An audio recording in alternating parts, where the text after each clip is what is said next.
FOB 아세요? 이렇게 물어보면요. 그 정도로 안다는 말 자체가 뭡니까? 야, 이 사람 뭘 알아. 그죠? 그렇게 되겠습니다. 전혀 세무 2급에서는 출제되지 않습니다. 전산세무 1급에서만 나타나는 거니까 CIF 조건이 어떤 의미인지만 조금 적용을 하면 됩니다. 그것만 판단을 맞출 수 있는데 그걸 판단 못하면요. CIF가 뭔지를 모르면 못 풀어요. 그래서 이제까지 출제된 다른 변형 모형 중에 CIF만 나왔으니까 이것만 조금 뭡니까? 예, 챙겨드립니다. 해보면 되겠습니다. 자, 두 번째, 이제 적성품 보겠습니다. 적성품, 세 번째, 시성품. 이 적성품은 뭐냐면 쌓아서 보낸다. 위탁 판매 모형입니다. 위탁품을 얘기하는 거예요. 위탁 판매 있죠? 위탁 판매에서 우리가 위탁자가 수탁자한테 물건을 맡기지 않습니까? 적성품 보낸 거. 시성품은요, 시용 판매. 써보고 마음에 들면 사고 아니면 반품하라. 뭐 이런 판매 있지 않습니까? 그래서 이럴 때 우리 회사에는 지금 없어요. 어디에 나가 있냐면 10개를 적성품을 줬어요. 누구한테 지금 나가 있습니까? 수탁자한테 나가 있어요. 그죠? 그럼 수탁자한테 전화해봐요. 연말에 10개 줬는데 몇 개 팔렸어요 하면요, 7개 팔리고 3개는 안 팔렸다면, 그러면 여기에서 판매분과 뭡니까?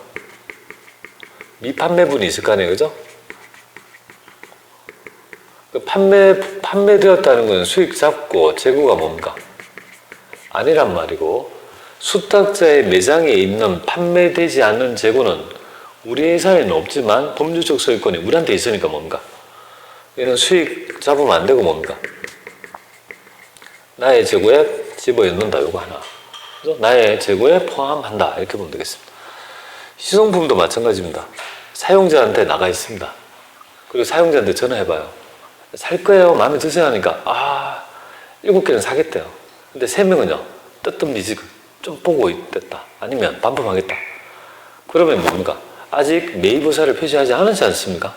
이거는 수익 잡으면 안 된다 이거죠. 그래서 시성품은 매입의사, 매입하겠다. 매입의사가 있는 경우하고 매입의사가 없는 경우. 사겠다는 건 수익이고 재고 아닌 거고, 사지 않겠다는 건 뭐가 되겠습니까? 수익 아니고 나의 재고에 집어넣는 요거 하나 체크합니다.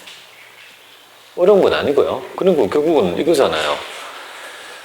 우리 회사에 지금 창고에 없더라도 지금 태평양 한가운데 뭡니까? 12월 31일 날 한가운데 뭡니까? 떠 있는 거 뭐지? 조건?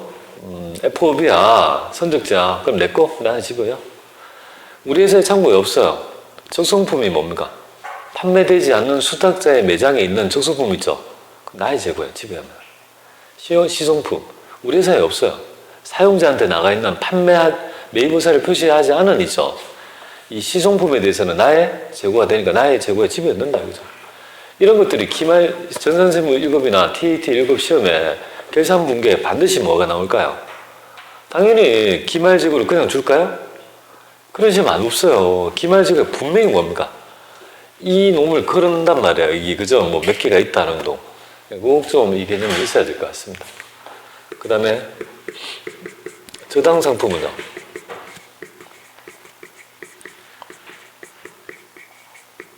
무조건 재고다 이렇게 보면 되겠습니다. 저당 목적으로 그죠? 맡긴 상품은요. 팔린 게 아니지 않습니까? 무조건 재고다 이렇게 보면 되겠고요. 5번째. 우리 할부 판매까지 할게요. 할부 판매 상품. 할부 판매는 단기하고 장기가 이렇게 있습니다. 단기, 장기 이렇게 있겠습니다. 할부 판매 형태는 어떤 거냐면요. 물건 주고 돈을 나눠 받는 형태를 할부 판매랍니다. 그 할부 기간 자체가 1년 내라면요. 단기, 1년을 초과하면 장기라고 구분합니다. 근데 이미 여러분들 조금 아실 거예요. 할부 판매는요. 수익 인식 기준이 뭐냐면요. 인도 기준입니다. 인도 기준. 인도 기준이란 말은 돈의 대가를 1년 내에 받고 1년 이후에 받는 그건 중요한 게 아니다. 물건을 준 날 수익으로 인식해요. 그러니까 얘는 수익을 뭐죠? 인도 기준이죠. 얘도 인도 기준이다 이거죠. 아니 인도에 있으니까 할부를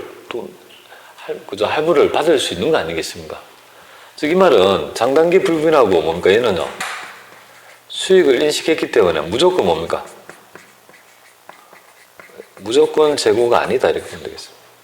저당 상품은 팔리지 않은 거니까 무조건 재고고 할부 판매 상품은요. 무조건 재고 아니다. 이렇게 5개만 꼭 좀 알아주시면 좋겠습니다. 지금 이 책에는 몇 개 있습니까? 3개가 있죠. 그죠? 부족해요. 그걸로는 못 맞춰요. 그러니까 5개, 2개를 더 얹어가지고 자기 걸로 딱 하면 좋겠습니다. 여기서 전산, 그죠? 우리 시험 1급 정도의 수준에서는 요거였죠. 그죠? CIF라는 거 있죠. 출제되면 가끔 2년에 한 번씩 나와요. 여러분 회사에 넣을 수 있습니다. 재무회계 하나입니다. 별거 아닌데 CIF나 FOB나 이것 때문에 헷갈리거든요. CIF라면 CIF를 찍으면 되겠습니다. 처음 들으면 긴가민가 하잖아요. 이게 긴가민가. 그죠? 그렇습니다. 자, 이렇게 해서 일단 여기 돼야 되겠습니다. 여기 기말에 있죠. 금액이 뭔가 세팅이 돼야 돼요. 기말에 지불할지 말지를 판단해야 돼요. 일단 이렇게 해서 판단이 된 금액을 정할 때는 어떻게 정한다고요? 수량 곱하기 단가가 필요하다는 겁니다. 자, 그 얘기가 바로 어디 있냐면 앞에 가면 39페이지에 있습니다. 38페이지가 수량 결정 방법이고 그 다음에 39페이지가 뭡니까? 단가 결정 방법이죠. 근데 거기 보니까 38페이지 하단에 보니까 혼합법이라고 되어 있잖아요. 그죠? 처음 들어보면 뭐죠? 혼합법. 야, 그럼 뭐 여기에 나와 있으니까 설명을 드려야 되겠네요. 이 혼합법은 뭐냐면 이런 거예요. 엄밀히 따지면 수량을 관리하는 방법은 혼합법이어야 합니다. 여기 이제 기업 실무가 이렇습니다. 기업에서 쓰는 방법입니다. 혼합법. 자, 계속 기록법은 계속 기록해요.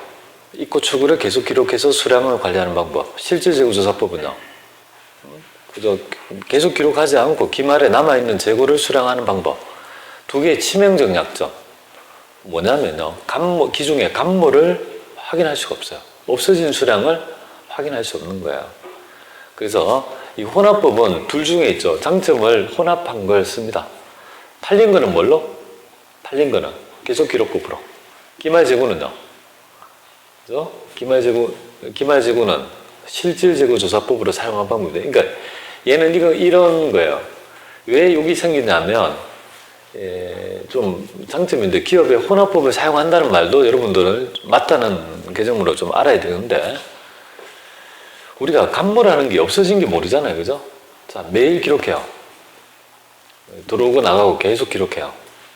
그럼 이론적으로 남아있어야 될 걸 보면 실제 창고에 남아있는 거랑 틀릴 수 있죠. 그걸 기중에 확인을 할 수 있습니까? 못합니다. 자, 실질재고조사법. 문을 열어 만약 20개 남아있다. 과연 이 20개가 있는지 확인할 수 있습니까? 없어진 거? 얼마 팔린지 알아요? 몰라요? 모르니까 2개를 어떻게 하냐면 이렇게 딱 하는 거예요. 기업은. 그 2개를 어떻게 딱 하냐면 딱 통지를 어떻게 하냐면 팔린 거는 뭘로 돌립니까? 판매분은. 이 판매분은 계속 기록법으로 팔린 거 해봐봐. 그러면 기말재고는요. 실질재고조사법을 딱 사용해요. 몇 개 남았는지. 그러면 빌 거 아니에요. 이렇게 하는 거야. 1000개가 있다면 지금 몇 개야? 실사법을 때려요. 200개 있구나. 팔린 거 얼마야? 계속 기록법 돌려봐. 몇 개 팔렸지? 계속 700개. 그럼 1000개 있어야 되는데 요거 200개 찍고 요거는요. 700개니까 100개 비네? 감모야. 이렇게 하는 방법이 뭡니까? 혼합법, 실무적인 방법. 그 되겠습니다. 그래서 뭐 설명 안 하려 했는데 뭐 책에 있기 때문에 어떤 방법인지 한번 소개를 드렸습니다. 그래서 혼용 방법인 혼합법도 있다는 정도만 아시면 좋겠습니다. 자, 그 다음에 단가를 결정한 방법이 뭡니까? 개별법이 가장 이상적이고 나머지는요. 이렇게 4가지가 방법이 있다라고 보면 되겠습니다. 여러분들 여기서 이론시험에서 알아야 될 점이 2가지가 있습니다. 어떤 거냐면요. 이론시험에서 알아야 될 점은 이렇게 유기적으로 뭡니까? 계속기록법하고 선입선출법 방법을 이렇게 유기적으로 쓸 수가 있어요. 그러니까 나는 실사법 할래? 수량은 인정. 선입선출법 할래? 인정. 후입선출법 할래? 인정한다 이거죠. 그러니까 이게 결합해서 경우의 수가 나타날 수 있는 거죠. 난 계속 할래? 그래. 후입선출법 쓸래? 인정. 계속하고 선입할래? 괜찮다 이거죠. 근데 이제 평균법은요. 짝꿍이 있어요. 모형에 불일치가 일어나니까 꼭 써야 될 부분이 있단 말이에요. 그게 뭐냐면, 자, 계속 기록해요. 그죠? 총평균법은 계속 단가를 기록하는 방법이 아니에요. 반평균 내는 거예요. 그러니까 계속 기록해, 이꼴을 계속 기록한들 단가를 계속 있죠. 새롭게 내지 않는다라면 의미가 있습니까? 이동평균법은 단가를 그때마다 이동해서 계속 평균을 하는 방법을 얘기하는 거고, 총평균법은요, 한 방에 하는 방법이죠. 이동평균법은 매입할 때마다 새로운 단가를 내는데, 실제적으로법은요, 이꼴 출구를 기록합니까? 기록하지 않는데 이걸 쓸 수 있습니까? 그래서 매칭을 이렇게 시켜요. 계속 기록법이 얘도 쓰고 얘도 쓸 수 있잖아요. 그죠? 쓸 수 있는데 오로지 평균법은요, 얘만 가능하다. 얘는요, 쓸 수 없다. 그래서 우리 문제에서는요, 계속 기록법 하에 이동평균법이라고 표현합니다. 아시겠습니까? 계속 기록법 하에 총평균법이란 말은요, 매칭이 되지 않는 용어다. 그런 말이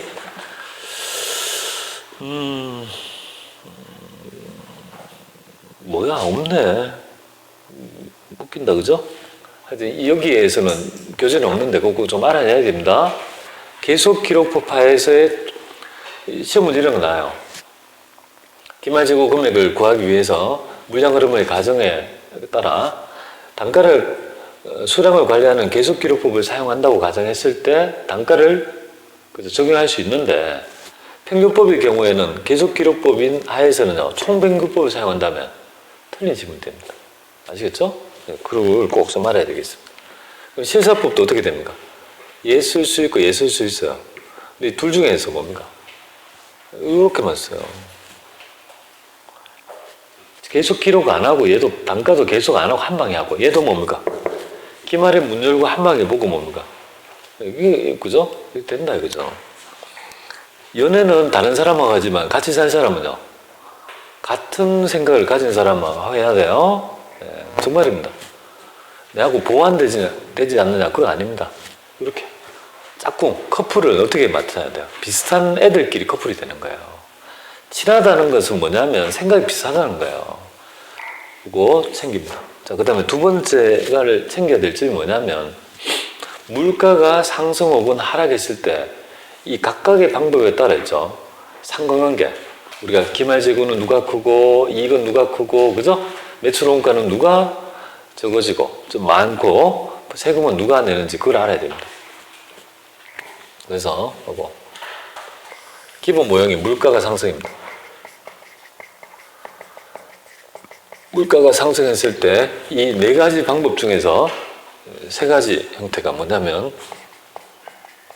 기말재고 금액,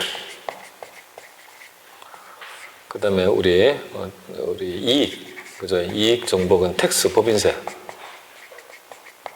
이 세 개는요, 여러분들 기말에 자산 금액이 크면 수익이 더 큰 거 아닙니까?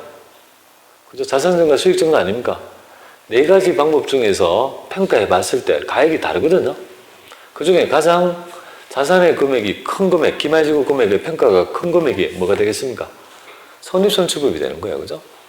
그러면 자산이 증가하면 수익이 더 증가하죠. 그죠? 이익도 가장 많고 세금도 많이 나겠죠? 그래서 이 세 가지는 같은 방향인데 선의총우입니다.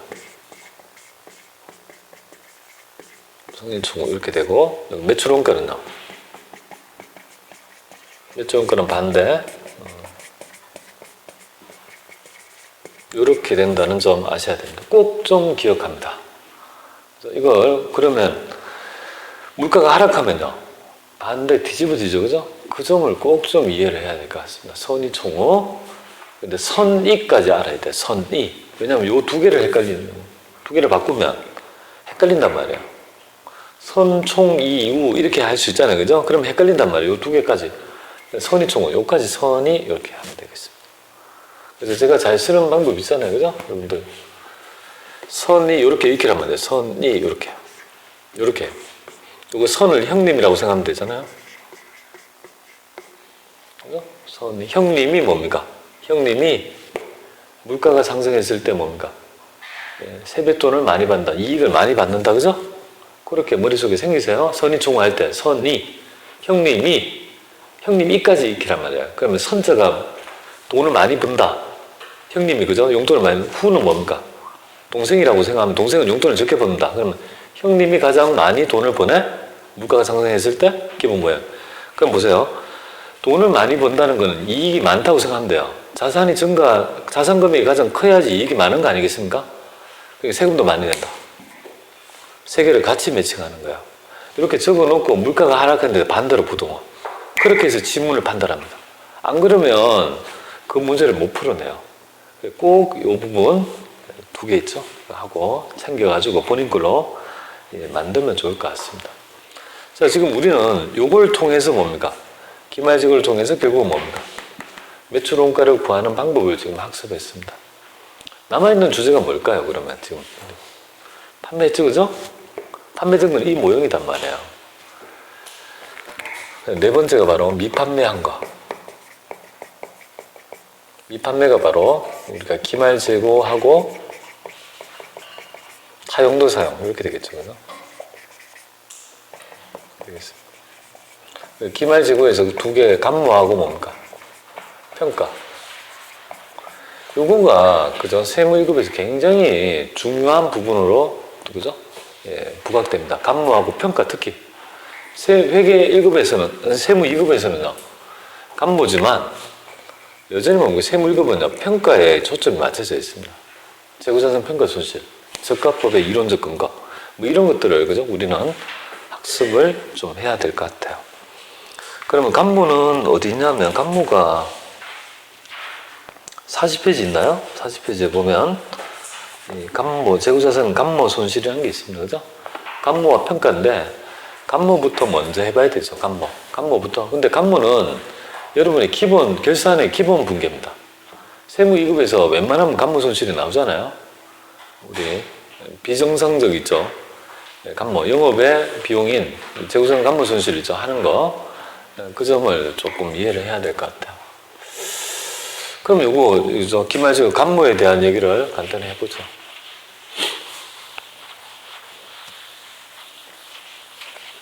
평가가 결국은 세무일급에서 추가되는 주된 주제라고 보면 되겠습니다. 한번 보죠.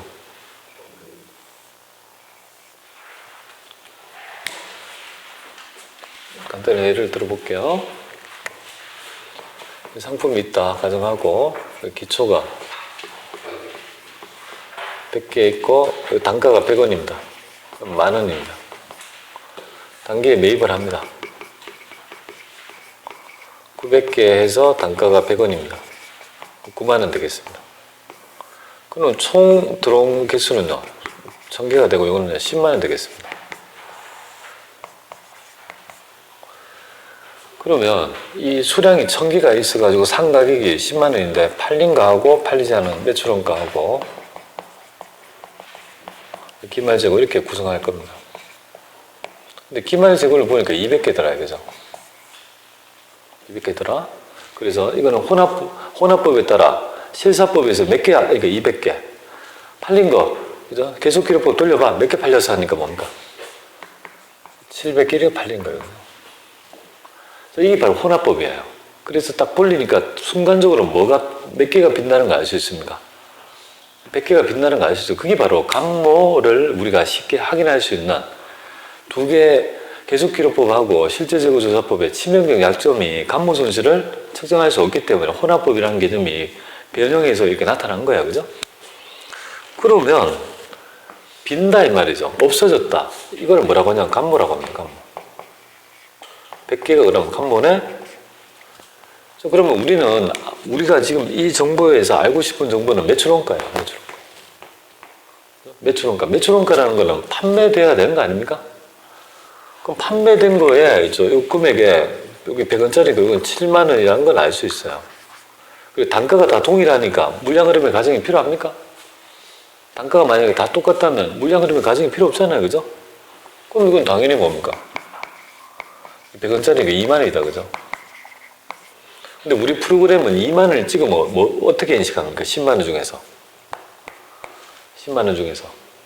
10만 원 있다. 2만 원을 찍으면요.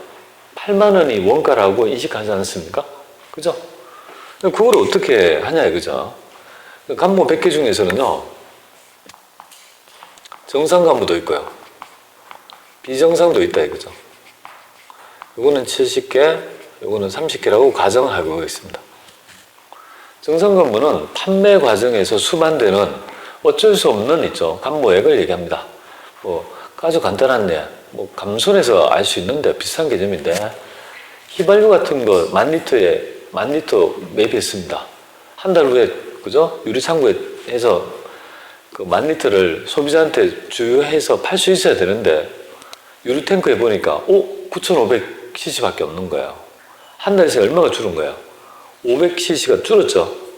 누가 퍼갔습니까? 그는 어쩔 수 없이 그 제품 자체가 어떻습니까? 휘발성을 동반하니까 시간에 따라 없어지는 있죠. 그런 것들은 휘발유를 팔기 위한 어느 정도의 희생을 감내할 수밖에 없어. 그런 것들을 뭐라고 합니까? 정상 간모. 근데 비정상 간모는 어떤 거냐면, 휘발유 같은 예를 들면 주유하다가 뭔가 빼다가 잘못해서 엎질러 가지고 뭡니까? 그죠? 그런 거나 누가 빨대 꼽아서 가져갈 수도 있는 거 아니에요. 그죠? 전부 다 훔쳐갈 수 있는 거죠. 그런 판매 과정과 관계없는 거는요, 바로 비정상 간모다 이렇게 보면 되겠습니다. 그럼 요 금액은 100원이 되고, 요거는요, 이것도 100원이 되니까 요거는 7,000이 되고, 요거는요 3,000이 된다, 그죠? 그럼 이 정상 간모 이 7,000을 어떻게 볼 거냐 이거죠. 얘는 판매를 위한 희생이에요. 판매를 위한 직접적인 원가는 아니지만 최소한 뭡니까? 매출 원가가 되려면 판매되거나 뭡니까? 판매를 위한 희생이 있죠. 여기까지는 매출 원가가 돼야 돼요. 그러니까 논점이 뭡니까? 700원은 7,000원이요. 정상 간모는 판매를 위한 희생을 와서 뭘로 처리한다? 매출 원가에 가산한다. 매출 원가에 가산한다. 근데 이 3,000원 어디서